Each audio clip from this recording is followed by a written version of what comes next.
noite aos amigos, boa noite aos irmãos. Que a paz e o amor do Mestre Jesus estejam sempre em nossos corações.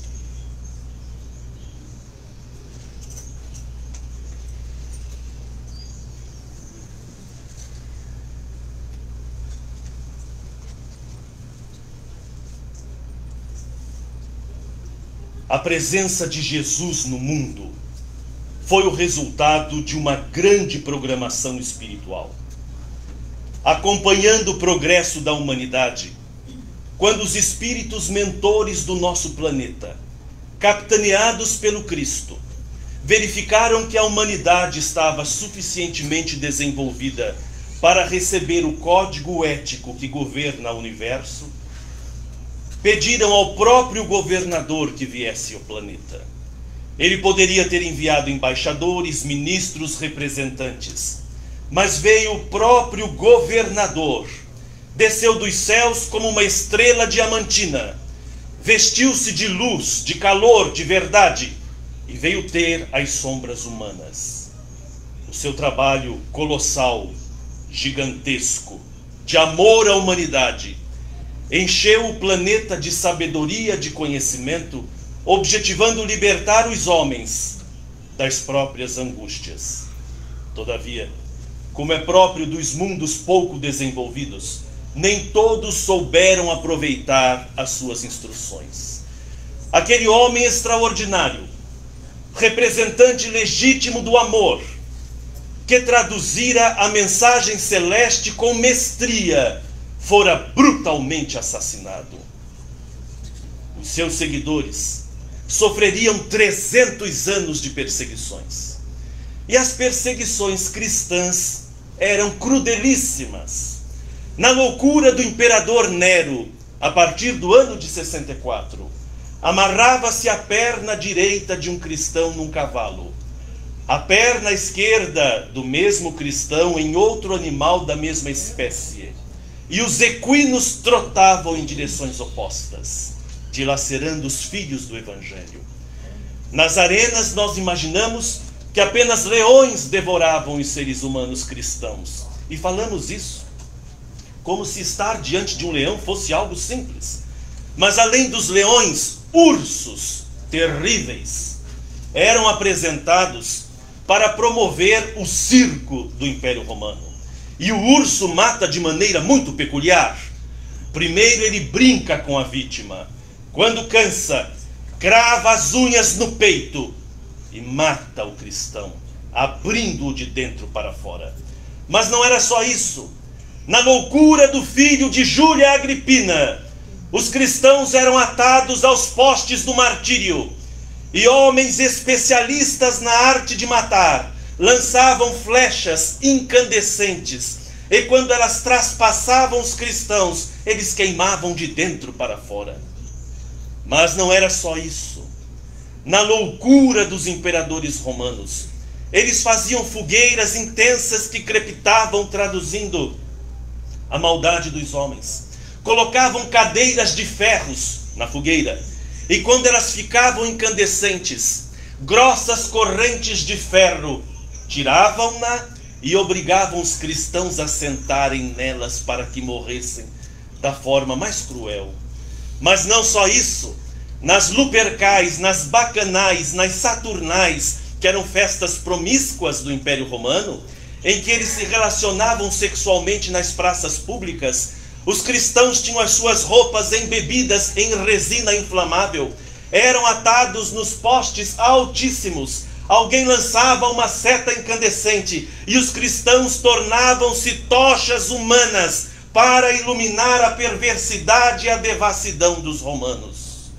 Esses foram os 300 anos do cristianismo, para que hoje pudéssemos estar aqui sentados, falando dessa estrela que se fez homem, falando dos seus ensinos que nos libertam, iluminam e guiam. Milhares de cristãos morreram. A treva visitara a terra no momento em que a luz se fez mais intensa. É um paradoxo, porque todos nós queremos o bem, mas bem poucos produzimos o bem. Os séculos tombaram veio o século V e com ele o surgimento da Igreja Católica Apostólica Romana. É uma informação histórica, não é crítica. Jesus não fundou o catolicismo. E a palavra católico ou catolicismo significa universal. Eram tão modestos os imperadores que eles construíram uma igreja que eles pretendiam fosse universal. Igreja universal, apostólica, porque fundada nos apóstolos, e romana. O Império Romano estava em decadência, porque toda vez que o imperador assumia o trono, ele tinha de corromper todo o exército, isto é, pagar para o exército, a fim de que a força bélica não os matasse. Tinha de pagar o exército, tinha de mandar matar os inimigos, mandar matar os supostos inimigos e aqueles que tivessem uma possibilidade de se converter em seus próprios inimigos. E o luxo dos seus representantes, e as guerras que tinham de fazer, o império foi sendo desidratado pela própria devassidão. E perceberam que quanto mais cristãos matavam, mais cristãos surgiam. Porque o cristianismo agiu de modo a usar da resistência. Chamar alguém de cristão era uma ofensa, não era uma virtude. E os cristãos levaram 3 séculos para levar um nome que traduzia asco para um nome que traduzisse virtude. O Império Romano em decadência viu que aqueles seguidores de um homem hebreu, que eram os hebreus para os romanos, eram nada.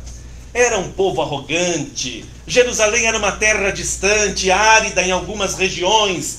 Os romanos estavam ali para pilhar, para roubar, para dominar. Não se interessavam pela cultura hebraica ou hebreia. Mas agora aquele povo que trouxera aquela religião e resistira tanto ao domínio, à perseguição, que ideias eram aquelas que aos poucos começaram a penetrar no império? As mulheres ricas e os homens ricos que tinham tudo, que não tinham nenhum pudor, que experimentavam todas as situações de prazer, estavam agora vazios. E a ideia de um ser espiritual que veio cantar a melodia da paz, da beleza, da glória, lhes preenchia o coração.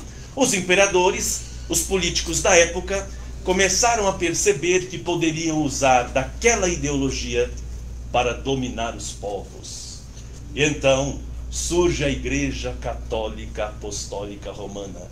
A partir do século VII, o cristianismo é levado pela Igreja para a Europa. Avança para a Europa e naturalmente ao fio da espada. As pessoas não se convertiam ao cristianismo por amor, mas por imposição. Nesse período surge também o islamismo. Vem o século VIII, tomba o século IX, surge o século X e as trevas começam a imperar novamente. No século X, os papas brigavam entre si. Papas, sim, porque houve um período em que um representante alemão e um representante romano digladiavam-se pelo poder. É preciso lembrar que nesse período histórico a que nos referimos, os papas e a Igreja Católica não era composta a igreja e os papas não buscavam fé, eles buscavam poder. Os papas eram como que reis, e eles tinham interesse de avançar, de dominar, usando a religião. E agora no século X, os papas digladiavam-se. Vem o século XI e surgem as cruzadas. Os europeus determinaram que, já que Jesus nasceu lá no Oriente Médio, Jerusalém lhes pertencia. E então estabeleceram exércitos para dominar Jerusalém. Os primeiros terroristas fomos nós, os ocidentais.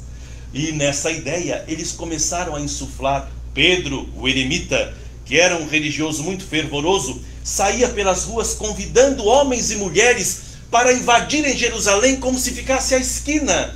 Dizem alguns historiadores que a primeira cruzada fora feita de 1 milhão de pessoas. A mulher estava amassando pão. Pedro, eremita, dizia: nós vos conclamamos em nome de Deus, homens e mulheres, abandonai o que estáis a fazer e vamos a Jerusalém por Jesus. As mulheres recolhiam os filhos, abandonavam os pães e seguiam a multidão, como se Jerusalém ficasse a alguns passos. Se aquele que trabalhasse com a madeira, se aquele que trabalhasse com o ferro, se aquele era soldado, se aquele era religioso, desocupado, todos abandonavam o que estavam ou o que não estavam a fazer para seguir Pedro, o eremita. E a tragédia se fez, porque Jerusalém não ficava à esquina. Quando a fome chegou, a cruzada do povo começou a invadir, a saquear. As mulheres hebraicas, que naturalmente estavam envolvidas com aquelas ideias, as mulheres romanas, as mulheres europeias, eram abusadas, eram violentadas, e a primeira cruzada foi a maior de todas as tragédias. A partir do século XI, passamos a loucura de querer dominar Jerusalém. Entretanto, nesse período, Roma era um esgoto a céu aberto, porque o Papa era atendido por meretrizes profissionais. Roma detinha prostíbulos para atender os padres. Não havia nenhum sentido de moral, de prática do evangelho, de tudo aquilo que representava o Cristo. Vem o século XII, e com ele Soror Idelgard, uma abadesa, no alto do Reno, na Alemanha, vaticinava, profetizava, dizendo: Deus fará nascer nova raça de homens. Entre eles nascerá uma criança, que será capaz de brincar entre as serpentes, sem ser picada por elas. Essa criança reestruturará nos ombros o próprio cristianismo. Soror Idelgard era uma profetisa católica tão notável que os papas iam ter com ela quando assumiam o poder. Surge o ano de 1182, século XII, na pequena cidade de Assis, na Itália. Como filho de Pietro de Bernardone, nasce um menino, de nome Giovanni. Giovanni de Bernardone. Era a alegria da casa, finalmente um filho varão, um homem. E à medida que o menino se desenvolveu, ele era um típico menino mimado, rico e italiano. A mãe, La Signora Piccolina, era francesa, porque o pai, Pietro de Bernardone, costumava ir à França para renovar os estoques da sua loja. E entre uma visita e outra, apaixonou-se por La Signora Piccolina, que era uma francesa muito delicada, muito terna. E o menino, o filho Giovanni de Bernardone, em tudo parecia como os franceses. Ele apreciava a culinária francesa, ele aprendeu a língua da mãe, e nos seus momentos mais íntimos, ele falava em francês, e vestia-se de veludo como os franceses da sua época. E porque todo jovem rico tem muito mais amigos interesseiros do que verdadeiros, ele também. Na sua juventude, na sua adolescência, ele frequentava as tabernas. E as tabernas eram os ambientes de iniciação sexual. Todos os meninos tinham de passar por ela. E os amigos de Giovanni de Bernardone, vendo-o vestido como um francês, deram-lhe um apelido, chamando-o de o francês. Lá vem o francês, lá vem o francês. Em italiano, Francesco. Em língua portuguesa, Francisco. É isso que significa o nome Francisco, o francês. Francisco, da cidade de Assis. E o jovem Giovanni de Bernardone passa a ser chamado e conhecido pelo apelido. Ele era um jovem que os amigos diziam: Francisco deve ter sido feito num dia de alegria, porque ele sabia cantarolar, ele sabia contar anedotas, ele sabia fazer rir, era feio de doer. Na adolescência, o que me enche de esperança, que os feios podemos ser candidatos a santos, né? Ele mesmo dizia: eu sou um frango desengonçado, por onde passo não sei me portar. Não era mesmo muito bonito. O problema é que antes da fotografia, a igreja como marketing, e sabendo que o impacto das linhas harmônicas do rosto e do corpo traduzem equilíbrio, todos os santos desse período eram lindos e belos, representando formas perfeitas. Com a fotografia a gente foi vendo que há espaço para todos, não é? Muito bem. Ele participava de todos os folguedos, era um rapaz da sua época, do seu período. Em 1202, com 20 anos aproximadamente, a Perúdia, capital da Úmbria, entra em guerra com as cidades circunvizinhas por interesses políticos variados. Assis foi provocada e os seus jovens, e Francisco encheu-se do ardor da guerra, porque ir à guerra era como estudar em Harvard. Era a alegria de todo universitário, ou pelo menos dos brasileiros, parece ser, ou estudar nas melhores universidades. Temos de lembrar que para o homem medieval, a guerra representava poder e representava virtude. E Francisco vai, e eles perdem a guerra com a Perúdia, e Francisco fica preso durante 1 ano com seus amigos. Entretanto, os soldados gostavam tanto, os policiais, os guardas, gostavam tanto de Francisco, porque ele sabia rir.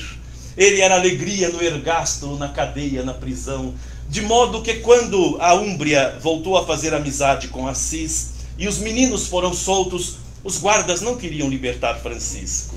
Mas ele é o sol da nossa cadeia, ele é inteligente, ele é vivaz. De volta para Assis, eles voltaram derrotados e não houve tanta alegria assim.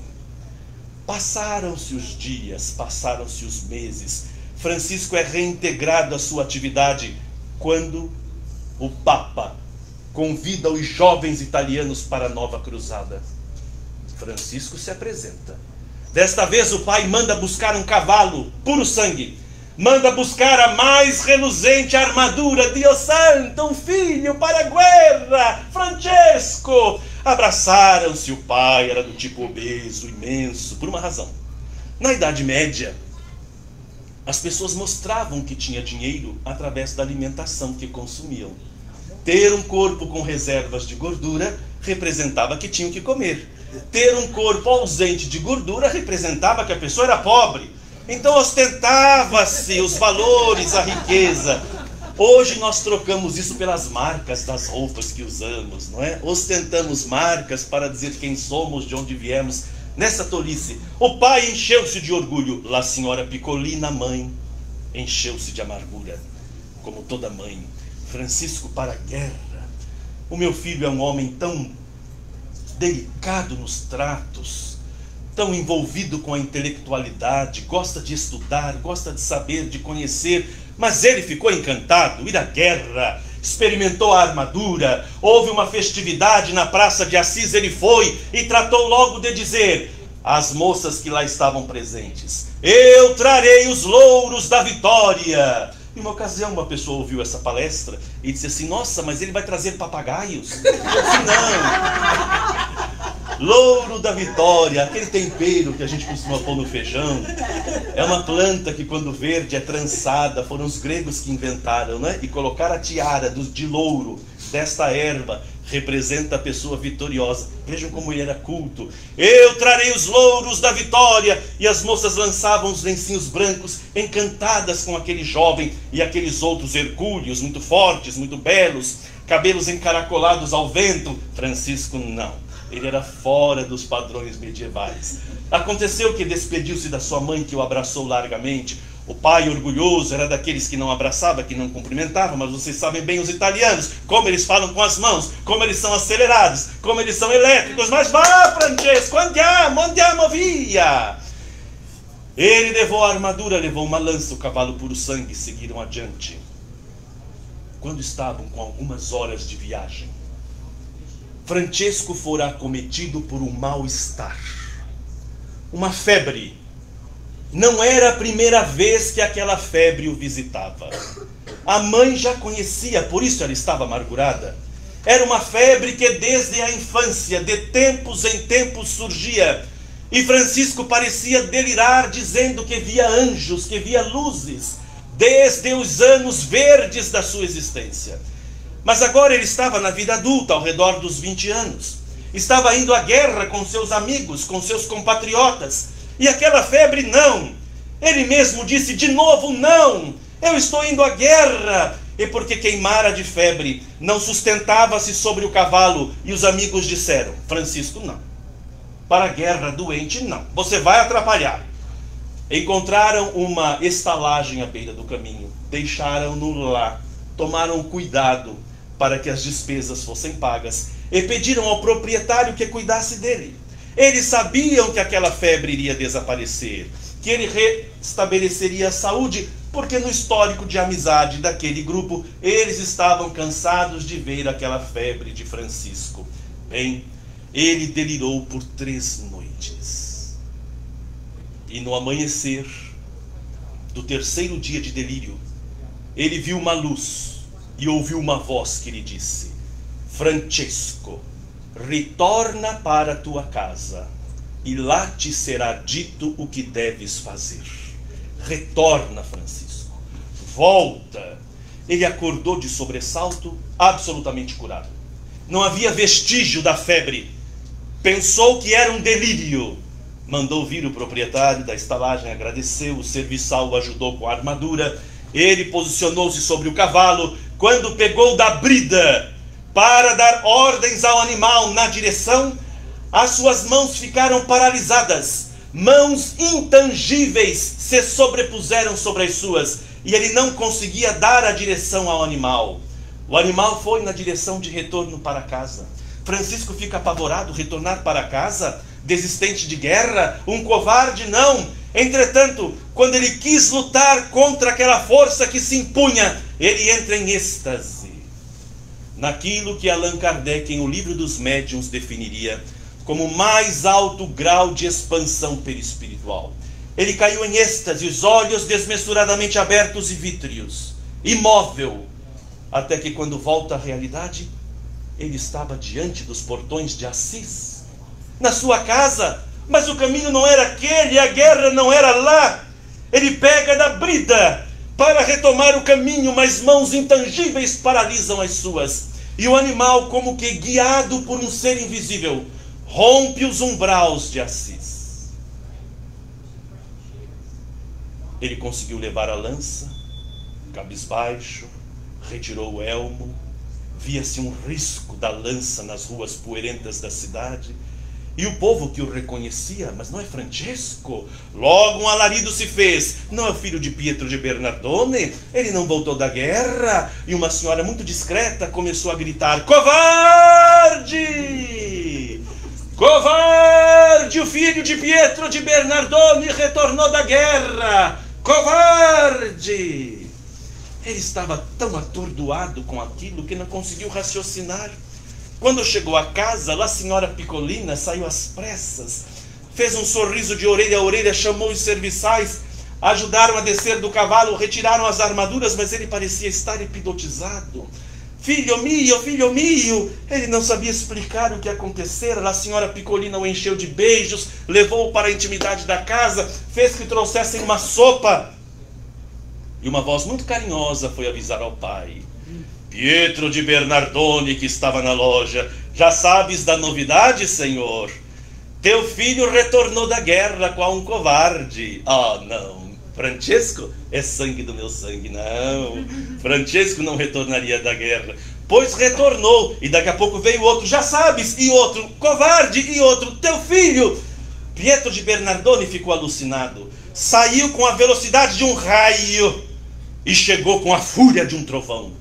Quando viu que o filho estava em casa: Dio santo, Francesco, Dio santo, que loucura é esta? Eu preferia receber-te esquartejado, eu preferia receber-te morto, ao ter de aceitar-te como um desistente de guerra. Francesco, pai, ora, não me envergonhes, não me chames de pai. Pai, Deus falou comigo. Ora, Deus santo, e Deus agora fala com os malucos? Porque só sendo maluco, Francesco? Que vergonha. Então escuta o preço da tua loucura. A partir de hoje, tu não mais frequentarás nenhum folguedo, nenhuma festa. Tu não terás mais a mesada para gastares com os teus amigos insanos. A partir de amanhã, tu vais trabalhar na minha loja. A senhora Piccolina o abraçou, e Pietro de Bernardone disse: é o teu sangue, covarde mulher, que corre nas veias dele. Porque se meu sangue tivesse, ele estaria morto na guerra, ou a teria vencido em nosso nome. É o teu sangue de mulher covarde que corre nas veias deste moleque. Saiu cabisbaixo. A senhora Piccolino o abraçou. Teu pai está apenas nervoso, meu filho. No dia seguinte, lá estava Francisco de Assis na loja do pai. E foi o dia que o pai bateu recordes de venda, porque todo mundo ia comprar um botão, ia comprar um tecido em fazenda e perguntava: retornaste da guerra, Francesco? És um covarde? E ele então dizia: se sou covarde ou não, eu não sei. Foi Deus que falou comigo. E o povo dizia: além de covarde é louco, está ouvindo vozes. E aquele Francesco começou a trabalhar com alegria na loja do pai, até que o pai o perdoou. Sabem os pais como são. E ele voltou a vestir-se de veludo. E uma ocasião, quando estava indo orar na pequena capela de São Damiano, sobre o seu cavalo puro sangue, ele viu um personagem estranho. Ao fim do caminho, alguém passava a gritar: afastai-vos da direção do vento, lepra. Francesco pegou a brida, tinha de sumir, era um leproso a caminho, mas mãos intangíveis paralisaram as suas. E o cavalo, como que guiado por um ser invisível, foi em direção do mendigo. Ele usava um capuz, mas Francesco pôde ver que suas mãos estavam completamente deformadas. A lepra já havia atingido a voz, e o homem distende a mão carcomida pela doença, e a voz rouca lhe pediu: Senhor, dê-me uma moeda. A força que dominava Francesco, que não lhe permitiu sair correndo de asco, de medo, o fez descer do animal. Ele depositou moedas nas mãos pustulentas do mendigo, moedas que caíram por meio dos vãos dos dedos tortos e encarquilhados daquele homem. E a força fez com que Francesco se curvasse e beijasse as pústulas do mendigo. Quando beijou as feridas, todo o horror, todo o asco, toda a náusea desapareceram. Francesco pegou do seu cavalo, cavalgou alguns metros, fora tomado de alegria, quando quis voltar para dizer ao mendigo: arrivederci, adeus, o mendigo havia desaparecido. Chegando na igreja de São Damiano, que havia sido parcialmente destruída por um terremoto, ele foi tomado por nostalgia. Diante do altar em ruínas, da única cruz que sobrara como objeto sacro, uma cruz de madeira muito simples, ele ajoelhou-se, recordou do apóstolo Paulo e perguntou, trazendo à memória o que a voz lhe dissera na estalagem: retorna para a tua casa, e lá te será dito o que deves fazer. Ajoelhado ele pede: Senhor, que queres que eu faça? E desse instante ele viu uma luz sair do objeto sagrado e ouviu uma voz: Francesco, ripara la mia casa, que como vede vai em ruínas. Francisco, restaura a minha casa, que como vês está em ruínas. Ele saiu de lá entusiasmado, cheio de... É isso que Deus quer, que eu reconstrua a igreja de São Damiano. Chegou à sua casa como vendaval, foi até a loja do pai, recolheu dinheiro do caixa, foi até os comerciantes, comprou material de construção, contratou arquitetos, contratou engenheiros, contratou pedreiros, pagou o preço de ouro com o dinheiro do pai, mas a ordem era de Deus. E a igreja de São Damiano começa a ser erguida, até que o pai sente diferença no caixa e o chama: Francesco, o que está acontecendo? É Deus, meu pai. Eu estou reconstruindo a igreja de São Damiano, mas não com mio dinaro, não com o meu dinheiro. Se a vontade é de Deus, Deus é que faça o dinheiro aparecer. Mas pai, Francesco, tu estás proibido. No dia seguinte, ele resolveu visitar os mendigos no Vale dos Leprosos. Algumas cidades tinham regiões específicas para os portadores dessa doença. Ele pegou dinheiro do pai, fez compras no mercado de época, levou cobertas, remédios, fez discursos para os leprosos, e os amigos, quando viam, começaram a dizer: Francesco, depois da febre, ficou louco. Francesco não é mais o mesmo. Não vivamos com Francesco. Foram contar ao pai. O pai o chamou e disse: Francesco, Perdeste a noção? Pai, Deus falou comigo. Deus santo, não falou, Francesco. Deus falou comigo, Francesco. Tu estás proibido. Pai, fale com Deus, porque só quem vai me proibir é Ele. Ah, é? Deus quem vai te proibir? Então vem comigo, Francesco. Vamos descer à adega. Lá chegando, o pai mostrou-lhe as algemas e disse: vamos ver se é Deus que vai traçar o teu destino. E amarra o Francesco. Amarra Francesco na adega, proibindo-o de fazer qualquer coisa para os mendigos e qualquer coisa para a igreja de São Damiano. E ele chama a senhora Piccolina, mãe, porque ele iria à França renovar os estoques. E disse: a senhora Piccolina, 3 dias aqui amarrado. Mas pai, é Deus. Cala-te, Francesco. Pai, cala-te, tu estás louco, e eu curarei a tua loucura. Não, meu pai, a minha loucura é fazer a vontade de Deus. Tu me afrontas. A senhora Piccolina, pão e água até que eu volte. Senhor meu marido, quanto tempo demorarás? 2, 3 semanas. Até lá, pão e água. A senhora Piccolina obedeceu como toda mulher medieval. Aguardou que a comitiva desaparecesse entre as colinas da região. E como toda mãe faria, pegou das chaves das algemas uma bandeja com guloseimas, desceu as escadarias, abriu as algemas do filho e disse: come, Francesco. Come. E quando ele se fartou, ela disse: filho, por que fazes isto com tuo padre? Por que faz isso com teu pai? Mãe, Deus falou comigo. Filho, mãe, filho, mãe, tu conheces o meu coração? Tu sabes da minha alma? Eu jamais mentiria, mãe. Deus quer que eu reconstrua a igreja de São Damiano. Está bem, Francesco. Se tu me dizes, eu creio em ti. Se tu me dizes que a voz de Deus falou em tua alma, eu creio em ti. Subiu com o filho, abriu a gaveta do dinheiro, recolheu tudo que havia sido produzido no dia e disse: vai, meu filho, socorre os leprosos, constrói a igreja de São Damiano. E as 3 semanas que se seguiram antes da volta do pai foram semanas em que a igreja foi amplamente reformada, até que Pietro de Bernardone retorna.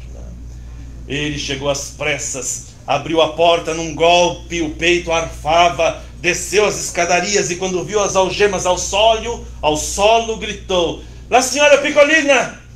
Ela desce feito uma sílfides, feito um ser de luz. O rosto muito alvo, os olhos muito vivos, os cabelos trançados, à moda grega, europeia. Ela estava lindamente enriquecida pelos cuidados físicos. Pois não, meu senhor, meu marido. Onde está Francesco?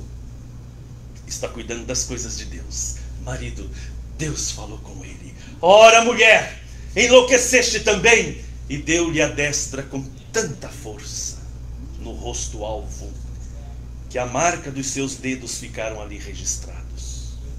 Tu zombas de mim. Teu filho é um ladrão. É o teu sangue covarde e podre que corre nas veias dele. Ele foi imediatamente ao bispo Guido, a igreja. Vai queixar-se ao bispo. Não é esse o ditado que ainda corre no Brasil? Foi queixar-se ao bispo Guido e denunciou o filho. Bispo, eu tenho um gatuno, eu tenho um ladrão dentro de casa. Ele rouba-me para dar aos desesperados mendigos que nos enchem de doença. Ele rouba a minha família para reconstruir a igreja de São Damiano e a obra nem é nossa. Eu exijo que o meu filho seja punido de maneira exemplar. O bispo tentou persuadir, porque conhecia Francisco, mas não houve jeito. Marcaram o tribunal. A cidade inteira compareceu, porque ninguém queria cuidar da vida um do outro. Mas naquele dia, a discussão entre o homem mais rico da cidade e o próprio filho atraiu a atenção de todos. Francisco estava com os engenheiros na reconstrução da igreja de São Damiano, e um mensageiro do clero fora lá avisar: Francesco, há aqui um comunicado: tu tens de comparecer agora à presença do bispo Guido. Ele diz: mas é a igreja, eu não posso, eu tenho de reconstruir. Senhor Francisco, por favor, o senhor bem sabe, quando os elefantes brigam, a grama é que sofre, e eu sou a grama. Se o senhor não comparecer, que hei de dizer ao bispo Guido e ao seu pai? Ele limpou as mãos às pressas, vestiu as suas roupas de veludo e compareceu ao ambiente. Era mesmo um tribunal. O bispo Guido ao centro, o pai vem do lado direito, ele vem do lado esquerdo, todos observando, e o bispo Guido pergunta: as acusações, senhor Pietro? As acusações, bispo Guido, é que meu filho é um ladrão. Senhor Pietro, filho não rouba pai, mas o meu rouba. O meu caixa está sempre vazio. Francesco, é verdade, bispo, Deus falou comigo e quer que eu reconstrua a igreja de São Damiano, mas não com o dinheiro do seu pai, Francisco. Por que tu não entras na igreja para uma ordem? Seja um padre ladrão. Senhor, por favor, senhor Pietro, deixa teu filho falar. Eu não posso, bispo. Não posso, porque Deus não pediu que eu entrasse para uma ordem. Ele quer apenas que eu reconstrua a igreja de São Damiano, mas não com meu dinheiro. Senhor Pietro, deixa o menino falar. O que é que o senhor deseja, senhor Pietro? Eu desejo que este gatuno devolva tudo quanto é meu. Francesco, teu pai tem razão. Tu deves parar de usar o dinheiro dele e devolver tudo quanto lhe retirou. Francisco retira dos bolsos as moedas de prata e de ouro, lançando-as respeitosamente ao solo. Lembrou-se que as roupas de veludo que usava eram de propriedade do pai. E então, enquanto se livrava do ouro, da prata e se despia, ele dizia em italiano: fino ad oggi ho chiamato Pietro di Bernardoni di mio padre. Adesso dirò: Pater noster que está der cielo. Até hoje chamei Pietro de Bernardoni de meu pai.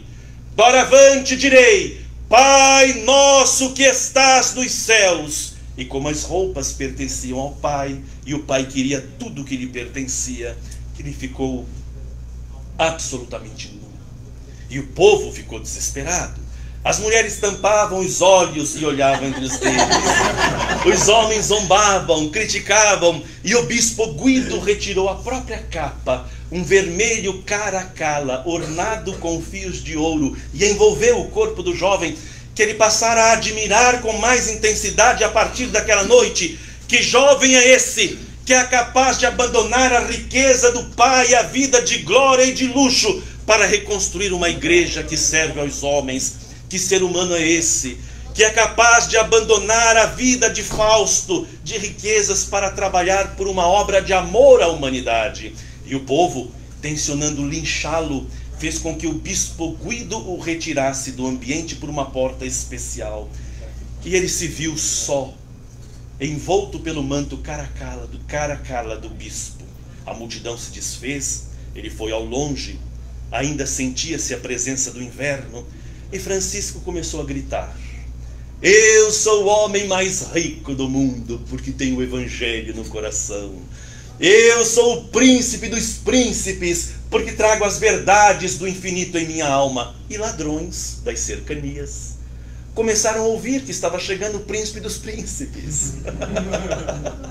Começaram a ouvir que um homem muito rico chegava, e um bando lança-se de assalto, vira o manto caracala e disseram: é ele mesmo, o príncipe dos príncipes. Onde está a tua fortuna? Ele disse: no meu coração. Onde estás, zombas de nós? Francesco apanha e é lançado de cabeça para baixo dentro de um monte de neve, em que ele leva alguns minutos para sair de lá. É as riquezas que nos fazem dar imensos testemunhos. E então, desnudo, com frio, ele foi procurar a região agrícola de Assis e viu ao longe um burel. Burel era a roupa que os camponeses usavam, muito rústica, para suportar o peso da agressividade do serviço no campo. Aquela já estava gasta e abandonada. Ele pega o burel e percebe que fica um pouco largo. faz de um fio que estava solta um longo cinto, porque magro sim, deselegante nunca. Envolve o cordão em torno da cintura, sentindo-se um pouco melhor. Volta para a igreja de São Damiano e começa sozinho a reconstruí-la. Quando precisou de pedras, fez um carrinho de madeira e foi para a Praça de Assis. E começou a pedir: pedras para a igreja de São Damiano. Pedras para a igreja de São Damiano. O povo da cidade, que já o tinha como louco e alucinado, começou a dizer: pedras? O louco de Assis quer pedras, terás. E começaram a apedrejá-lo. São as pedras que todo aquele que quiser servir o Evangelho receberá. As pedras morais, a maledicência, a ingratidão, a loucura do povo. Todo aquele que se erguer para fazer o bem receberá daqueles que têm vontade, mas não têm coragem, as pedradas da covardia.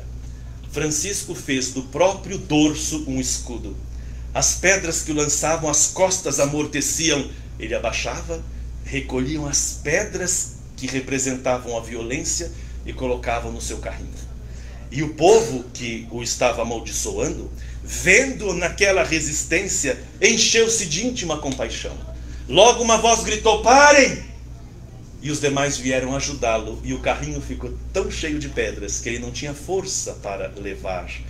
E então ele dizia: irmão jumentinho, era assim que ele tratava do próprio corpo, tenha força para carregar as pedras para a igreja de São Damiano. Toda vez que a gente quer construir uma obra, em que a obra se faz pesada demais, teremos de dizer a nós mesmos: irmão jumentinho, tu não querias trabalhar? Essas são as pedras necessárias à construção de qualquer obra. Tudo aquilo que é importante é difícil. Tudo aquilo que é de Deus exige testemunho. Tudo aquilo que traz dignidade requer uma transformação pessoal. E não nos esqueçamos de que se as pedras ferem, elas constroem fortalezas também. Quando Francisco terminou a igreja de São Damiano, lá estava ele ajoelhado, diante da cruz que agora estava no altar reconstituído e em ordem, e ele então, em oração, ouviu: Francesco, mas não é esta casa que eu quero que tu reconstruas?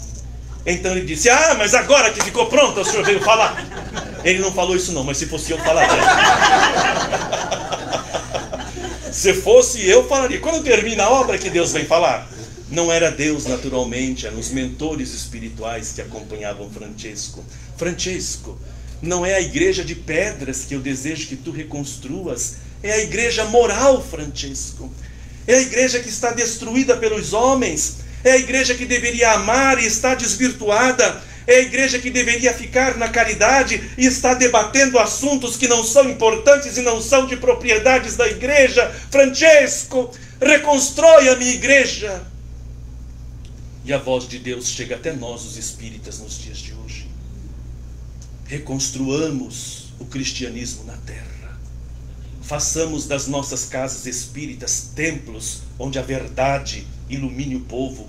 Que as nossas casas espíritas não estejam propriamente presas ao seu ambiente material, à sua argamassa e ao ferro, mas que a igreja do Cristo esteja em nossas almas, porque se assim for, se algum dia desaparecerem as pedras, se algum dia não tivermos um teto, as estrelas nos abençoarão. Se algum dia alguém disser que é proibido fazer o espiritismo aqui, a sombra de uma árvore em qualquer lugar vai nos acolher e o trabalho recomeçará, porque a doutrina está em nós, porque é uma força que nos guia, porque é uma verdade que nos eleva, porque é a luz que dissipa as trevas.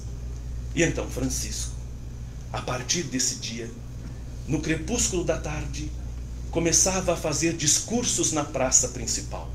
E eram discursos tão inflamados que logo, logo, os homens ricos da cidade começaram a procurá-lo. E um dos seus amigos, de nome Bernardo de Quintavalle, lhe disse: Francesco, tu nada tens e és feliz? Sim, Bernardo, Sou feliz porque me casei. Ah, Francesco, tu te casaste? Mas com quem, Bernardo?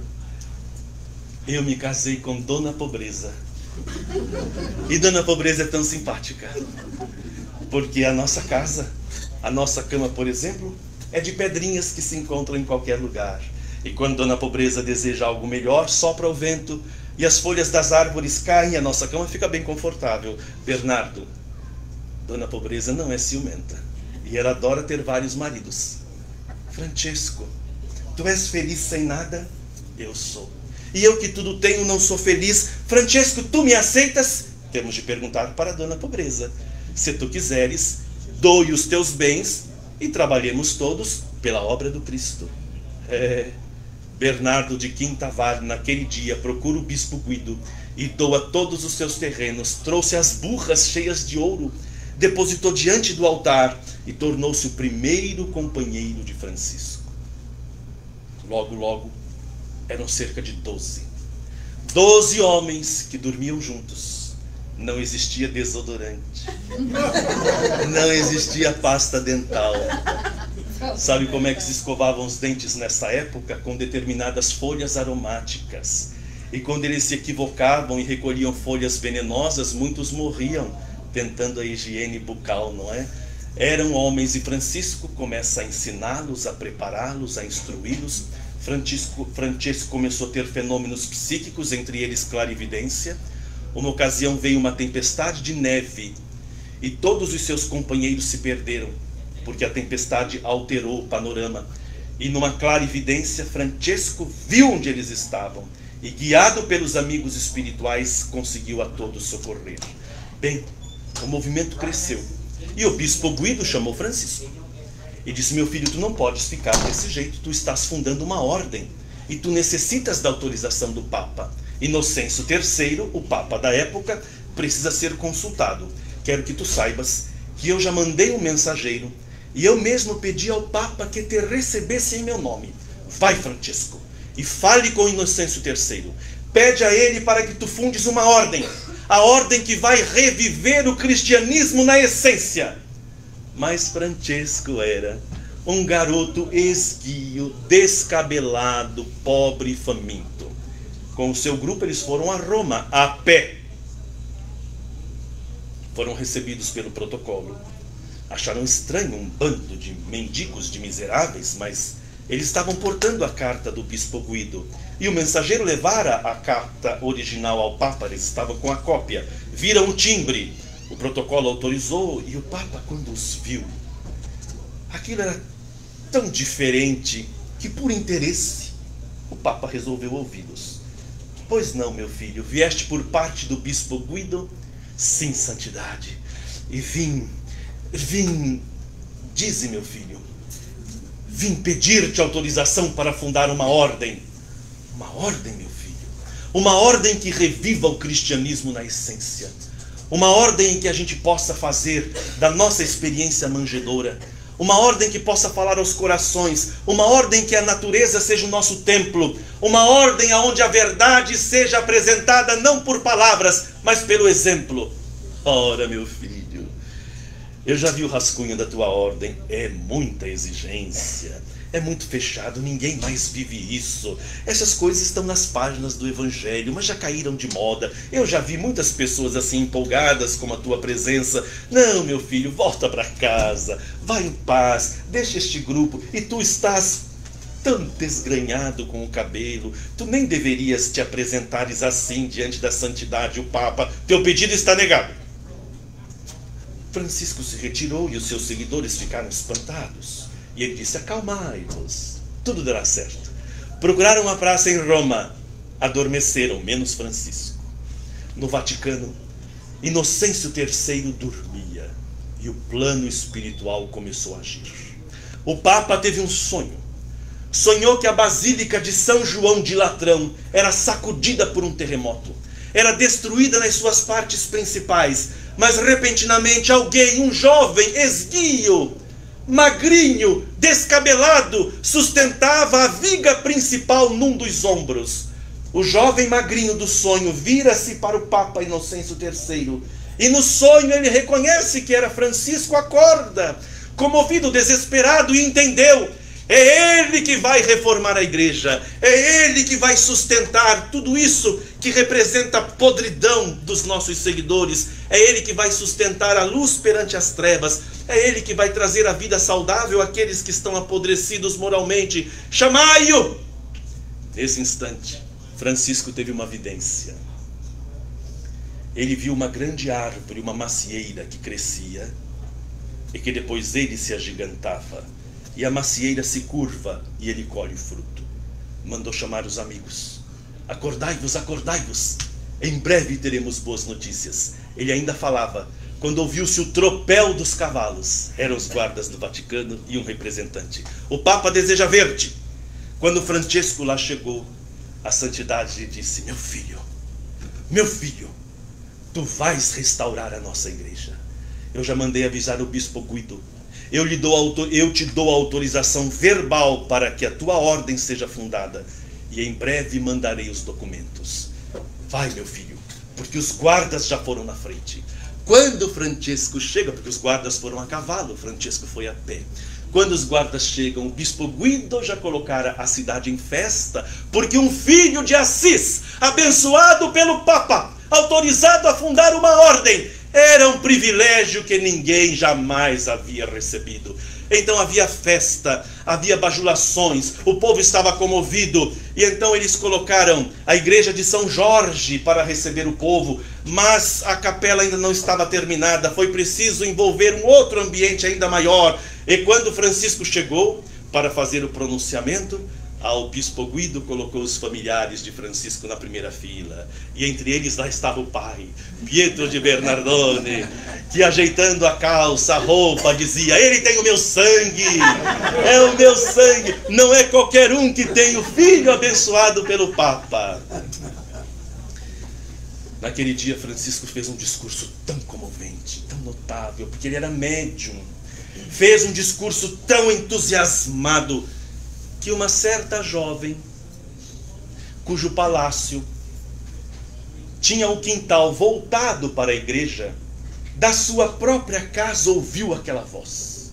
Uma voz sedutora, uma voz cheia de verdade. Aproximou-se, pediu que fosse ver o que estava acontecendo à igreja, a igreja lotada, hipnotizada por aquele homem. Era Clara Giuffreducci.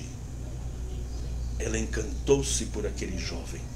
Não só pela mensagem espiritual, ela apaixonou-se por ele. E quando ele terminou o discurso e viu aquela jovem com os cabelos beijados pelo sol, loura como uma manhã risonha de primavera, aqueles olhos azuis, como se o firmamento abandonasse a escumilha e mergulhasse nas suas órbitas, ele ficou tão encantado. Terminando de atender a multidão, ela aproximou-se. Teu nome, Francesco. Teu nome, Clara. E ficaram a olhar-se sem ter o que dizer. E sentindo tanta emoção, quando o bispo Guido despertou, Clara voltou para casa, alucinada. Francesco não conseguia parar de pensar em outra coisa. Ele era candidato a santo, mas era ser humano. Tinha instinto, tinha hormônio. E então ele procurava os lagos gelados para lançar-se neles, a fim de controlar as emoções, porque ele sabia que já era casado com Dona Pobreza. E embora Dona Pobreza não fosse ciumenta, não admitia mulheres, admitia apenas homens. E aconteceu que Clara o procurou e se declara a ele: eu te amo. E ele diz: eu já sou comprometido. Eu casei-me com Dona Pobreza. E Clara lhe diz: casaste com Dona Pobreza? Então eu serei para ti a pobreza. E foi. E combinaram de que ela estaria no movimento da Dona Pobreza e que Francisco deveria levá-la a um convento. Ela combinou, numa madrugada, de sair do castelo familiar. Os pais dela já haviam morrido e ela era criada pelos tios, e tios bastante violentos. Criada pelos tios, ela combinou que de madrugada sairia do palácio pela porta dos mortos. Todo o palácio tinha uma porta assim. o indivíduo morria, saía por aquela porta, simbolizando que ele jamais voltaria. Ela quis sair do palácio por aquela porta para dizer: para esta vida de riqueza e de luxo eu estou morta. Francisco a recebeu, ajudou a abrir a porta, empurrando-a do lado de fora para o lado de dentro. Já estava com um instrumento cortante, cortou-lhe os cabelos ali mesmo, levou a um convento e a internou lá. Quando os tios souberam, quiseram invadir o convento para trazê-la de volta. Não fora permitido. Meses depois, Inês, irmã da futura Santa Clara, também tomada pelo poder do espírito e pela influência da irmã, foge, vai para o convento, mas dessa vez os tios não suportaram. Arrombaram as portas do convento, assustaram todas as meninas, chegaram ao quarto de Inês, seguraram-na à força. Entretanto, um fenômeno mediúnico aconteceu. Inês, embora esguia, foi ficando cada vez mais pesada, pesada, pesada, pesada, pesada. Eram 4 homens que não conseguiam tirá-la do chão. Ficaram tão apavorados, entenderam que era uma força divina, foram embora, deixando Inês como companhia para Clara no convento. Mais tarde, ela fundaria a Ordem das Clarissas. Mas havia uma peculiaridade em Clara. No inverno, por exemplo, ela determinava que as irmãs se aquecessem, mas ela andava descalça. E quando perguntavam: irmã Clara, descalça, ele não quer a pobreza? Eu serei a pobreza. 2 almas que se amavam. Não haveria o menor problema de se relacionarem, mas a época não permitia. E decidiram doar a sua vida e canalizar todas aquelas energias criadoras para a criação de um mundo novo, baseado na fé, na esperança e na caridade, as virtudes que o Evangelho de Jesus nos ensina. Muito bem, aconteceu que Francisco quis pregar no Egito, essas coisas de santos, quis pregar para os árabes, e estando lá, desenvolveu uma doença chamada tracoma egípcio. Essa doença produz dores homéricas nas órbitas e produz também a fotofobia. O luciluzir de uma estrela machucava os olhos de Francisco. O bruxulear da chama de uma vela perturbava os olhos de Francisco. Então Clara mandou tecer um capuz no burel de Francisco. Por isso que ele usava o capuz, para proteger os olhos da luminosidade, porque a doença era terrível. Clara insistiu tanto que ele deveria buscar os médicos da igreja, que ele aqueceu, não por ele, por ela. Os médicos disseram: só tem um jeito. Para que a dor passe, temos de cauterizá-los. Marcaram uma data. Francisco foi. Sentou-se numa cadeira de madeira. Alguns dos seus companheiros estavam ao lado. Colocaram a tenaz no fogo. E quando ela se tornou incandescente, o médico trouxe perto de um dos seus olhos. Ele segurou-se na cadeira e disse: irmão fogo, Deus te fizeste forte e bom. Tem misericórdia de mim. E o primeiro olho fora cauterizado. E os médicos incipientes da época não apenas cauterizaram o olho, mas trouxeram a tenaz até as orelhas, causando marcas profundas. O outro olho foi cauterizado e um cheiro de carne queimada invadiu a sala. E alguns dos seus companheiros desmaiaram enquanto Francisco permaneceu firme. Estava agora cego e a dor não desaparecera. Sentia dores de dia e de noite. Viajou por toda parte, até receber por toda parte da Itália, até receber uma visita muito especial. Havia em Portugal um jovem idealista chamado Fernando. Fernando de Lisboa era o nome dele. Era um homem zarrão, no dizer de alguns biógrafos, lindo, de cabelos vastos, de corpo bem formado, porque para segurar a espada medievalista tem de ter força, bíceps bem postos, peitoral bem desenhado, pernas torneadas. Era um homem belo do ponto de vista da cultura grega e um cavaleiro acostumado a ir à guerra. Aconteceu que, estando com o seu primo num evento familiar. A noiva do primo olha para ele, Fernando. Fernando olhou para o chão, mas o primo percebeu o olhar da noiva. E porque não podia fazer nada com ela, e imaginando que outros percebessem, o primo desafia Fernando para um duelo. Fernando adorava aquele primo. Tentou dissuadi-lo, mas não teve jeito. Fora desafiado diante de todos. E na hora da atividade, na hora do duelo, em hora extrema, Fernando de Lisboa era mais bem posto de corpo, mais forte, e tentando defender-se do primo, acabou lanceteando-o. Estava quase para morrer. E então ele ajoelhou-se e disse: Deus, salva o meu primo e eu serei teu. Deus, salva o meu primo e eu serei teu.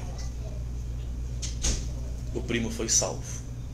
E Fernando de Lisboa foi matricular-se na Ordem de Santo Agostinho, o santo da inteligência. Uma vez lá, quando a pessoa tem de se filiar a uma ordem, ela muda de nome também. E então Fernando queria ser flores, queria que a sua vida fosse uma flor em oferenda a Deus. E para isso ele escolheu o lírio. Lírio, em grego, para a língua portuguesa, disse Antônio. Fernando de Lisboa, Antônio de Lisboa, mas que seria conhecido mais tarde como de Pádua.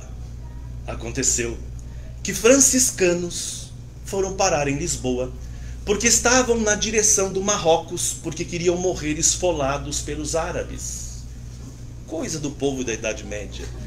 Eles queriam pregar o evangelho e morrer esfolados. Eu penso que muitos de nós, os espíritas, poderíamos ter essa escolha e essa coragem. Não morrermos esfolados propriamente, mas suportarmos a dificuldade da maledicência. Permitirmos que o rolo compressor da inveja passe por nós e resistirmos pela honra e pelo nome do Cristo. O que acontece conosco é que diante de um probleminha, não foi nem uma pedrada, não foi nem um esquartejamento, nós fazemos como as crianças, não brinco mais, e deixamos obras importantes. Quando esses homens, pelo nome de Jesus, diziam: se for preciso ser esfolado vivo para que a mensagem do Evangelho chegue a toda parte, eu estou à disposição. E ele ficou tão encantado, o Antônio de Lisboa, ficou tão encantado com aqueles franciscanos que desejou ir com eles. Pediu licença da Ordem de Santo Agostinho, pegou de um navio. Aconteceu que quando ele estava em alto mar, o Antônio é acometido por uma febre inexplicável. E os amigos disseram: doente não, morrer doente não vale, tem que morrer saudável. Houve uma tempestade e o navio direcionou-se próximo da costa da Itália. Eles desceram, andaram 500 quilômetros a pé.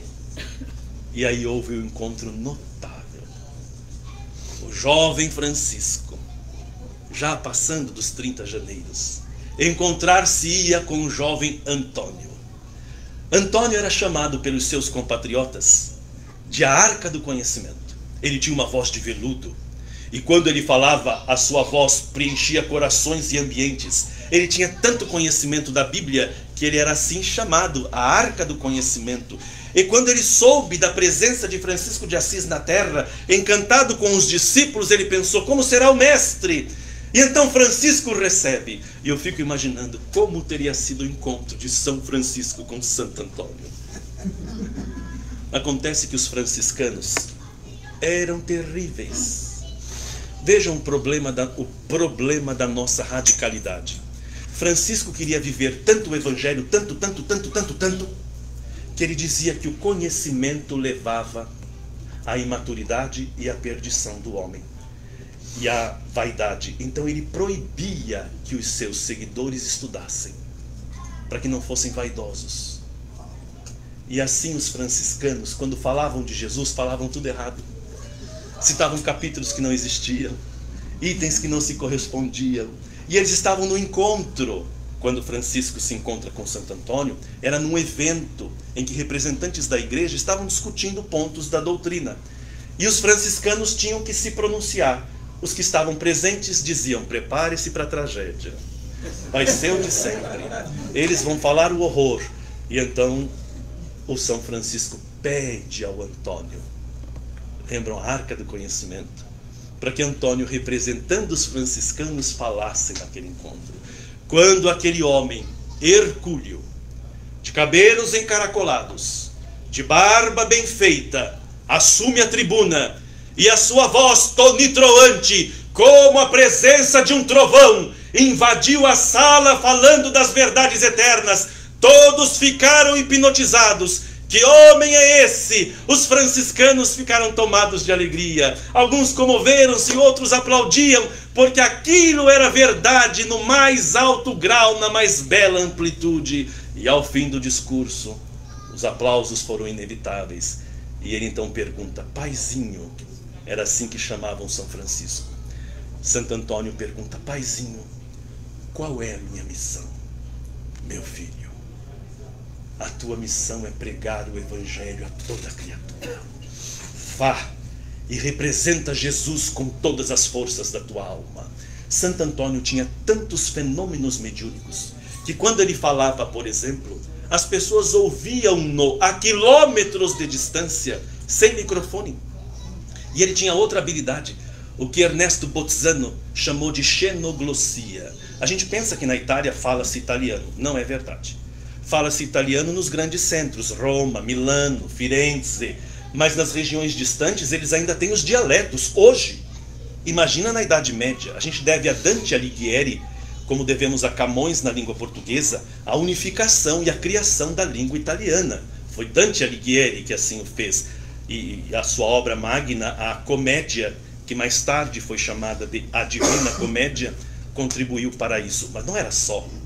Quando Santo Antônio falava, as pessoas ficavam tão comovidas. Uma ocasião, ele estava na praça, reuniu-se o povo, mas nuvens plúmbeas, carregadas de chuva, começaram a se formar. Curisco na atmosfera, os trovões troavam, o vento dançava, apavorava o povo. E Antônio disse: acalmai-vos, nenhuma gota d'água cairá sobre nós. E vieram as cortinas d'água, que escachoaram ao redor da praça, sem que eles fossem atormentados, e o sermão de Santo Antônio foi pregado até o fim. Eu também faço isso. Mas quando eu digo nenhuma gota cairá sobre nós, a enxurrada vem sobre nós. Há de ter muito cuidado, porque a autoridade moral do indivíduo, a autoridade moral que nós estamos construindo, que Santo Antônio já tinha. Então percebam a presença desses dois gigantes.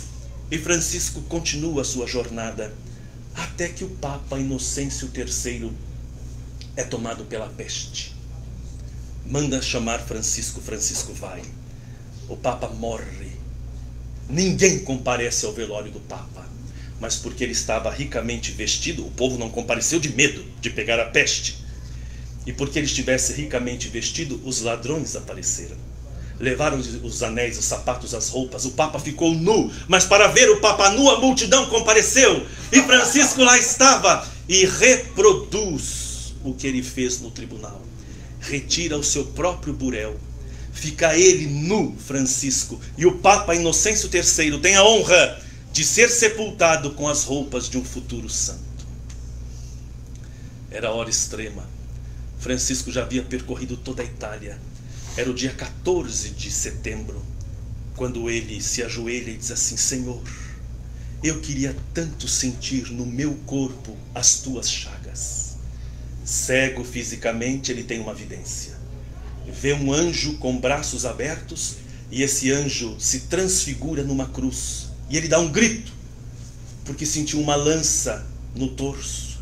Ele dá um segundo grito, porque sente os pulsos ser traspassados. Ele dá um terceiro grito e alguém lhe diz: Paizinho, os teus pés, os teus pulsos e o teu dorso estão sangrando.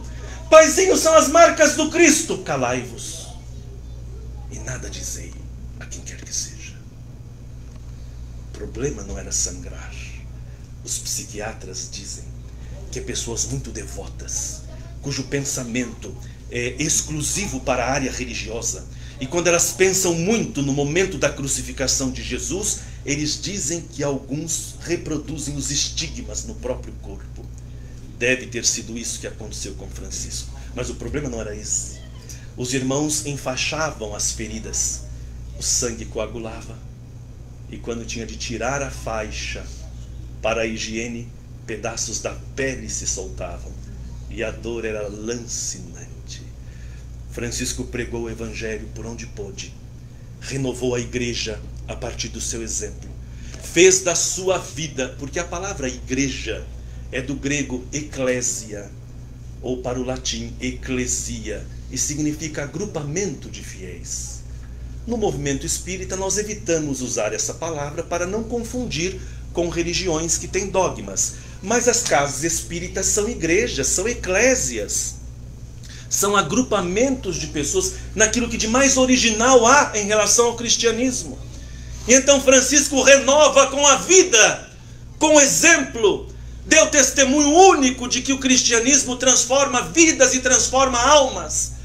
E eu não estou convidando para que vocês e eu abandonemos os nossos lares, as nossas vidas, os nossos recursos para seguir a Jesus na pobreza. Porque se todos os médicos fizerem isso, o que será da medicina? Se todos os engenheiros abandonarem, o que serão das casas? Se todos os professores abandonarem as escolas para viverem a pobreza, como será? Então qual é o convite? É para que cada um de nós seja Francisco de Assis pelo menos um dia. Você é dentista, ofereça um dia de atendimento gratuito aos necessitados. Você tem mãos fortes, solicite alimentos e forme cestas básicas. Você é professor, ensine as crianças carentes e seja Francisco de Assis um dia. Você é espírita. Inspiremo-nos todos nessas grandes almas.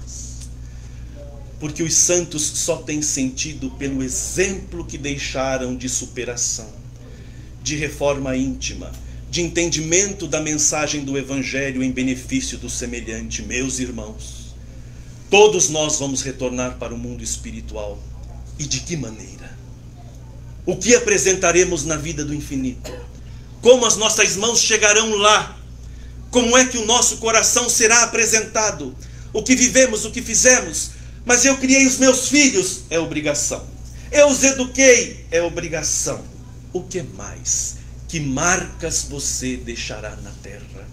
Nesta noite de luz, neste centro espírita que traduz a plenitude da alma, que traduz a plenitude do ser, que traduz o comprometimento com a verdade, com a doutrina dos espíritos, que Francisco de Assis nos una, não no seu sofrimento, mas na sua simplicidade. Ele é o exemplo de que é possível fazer sem grandes recursos.